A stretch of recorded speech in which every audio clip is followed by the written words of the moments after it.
అని చెప్పి పోయినాడంట అందులో టీవీలో.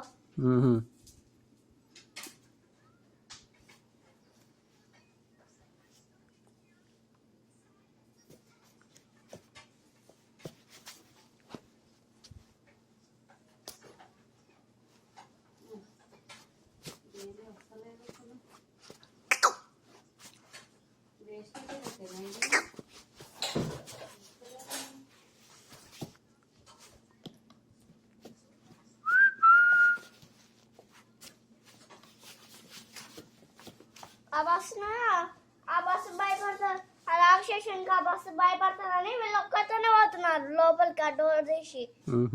ఎందుకంటే రాక్షసుని చూసి బస్సు భయపడుతుంది కదా అంట.